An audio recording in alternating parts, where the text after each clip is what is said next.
एक डैम उद्घाटन के बाद बुधनी मंझियाइन को जवाहरलाल नेहरू की पत्नी होने की ऐसी सजा मिली कि उन्हें समाज से बहिष्कृत ही कर दिया गया। तो बात है दिसंबर 1959 की। तत्कालीन प्रधानमंत्री पंडित जवाहरलाल नेहरू जी झारखंड के धनबाद जिले में डीवीसी यानी दामोदर वैली कॉरपोरेशन की ओर से निर्मित पंचेत डैम और हाइडल पावर प्लांट का उद्घाटन करने वहां पहुंचे थे। ये तय हुआ था कि पंडित नेहरू का स्वागत झारखंड के संथाली आदिवासी समाज की 15 साल की एक छोटी सी लड़की बुधनी मंझियाइन करेंगी। बुधनी इस डैम के निर्माण के दौरान मजदूर के तौर पर वहां काम करती थी। खूबसूरत आदिवासी परिधान और जेवरात से सजी बुधनी ने पंडित जवाहरलाल नेहरू का स्वागत करते हुए उनको वहां पर माला पहनाई। उसके बाद नेहरू जी ने बुधनी का सम्मान करते हुए अपने गले की ही माला को उतार कर उसके गले में डाल दिया। बस फिर क्या था।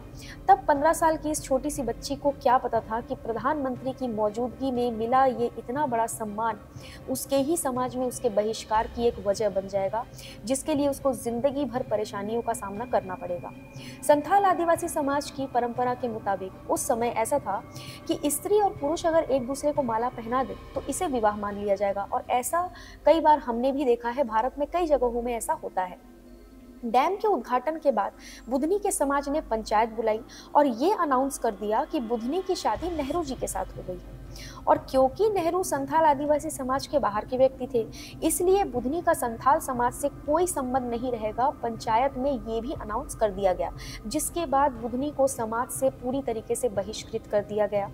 पंचायत के ऐलान के बाद बुधनी के लिए घर परिवार समाज में कहीं भी जगह नहीं रही। बुधनी को डीवीसी में श्रमिक के तौर पर नौकरी जो मिली थी, उससे भी उसे 1962 में निकाल दिया गया, और वो भी अचानक निकाला गया, जिसका कोई भी कारण नहीं बताया गया। लेकिन बोला यह जाता है कि आदिवासी समाज के आंदोलन और विरोध की वजह से डीवीसी ने उन्हें नौकरी से निकाल दिया था। 1985 के आसपास तत्कालीन प्रधानमंत्री राजीव गांधी जी के निर्देश पर डीवीसी ने बुधनी को वापस नौकरी में बहाल तो कर लिया था, लेकिन बुधनी का कहना यह था कि इतने सालों तक मैंने इतनी परेशानियां झेली है, जबकि मेरी तो कोई गलती भी नहीं थी। तो डीवीसी के प्लांट और डैम की वजह से जो मेरे पुरखों का घर उजड़ा, उसके लिए डीवीसी को मुझे एक मकान बनाकर देना चाहिए, जो कि सही मांग थी। लेकिन बीते 17 नवंबर को बुधनी मंझियाइन का निधन हो गया, जब उनकी उम्र 80 साल थी। तो इस तरह बुधनी को जीवन भर उस बात की सजा मिली जिसमें उसकी कोई गलती ही नहीं थी। तो ये था आज का पॉडकास्ट। मिलते हैं अगले वीडियो में। वीडियो को लाइक कीजिए, चैनल को सब्सक्राइब कीजिए और वीडियो को शेयर कीजिए। Thank you so much.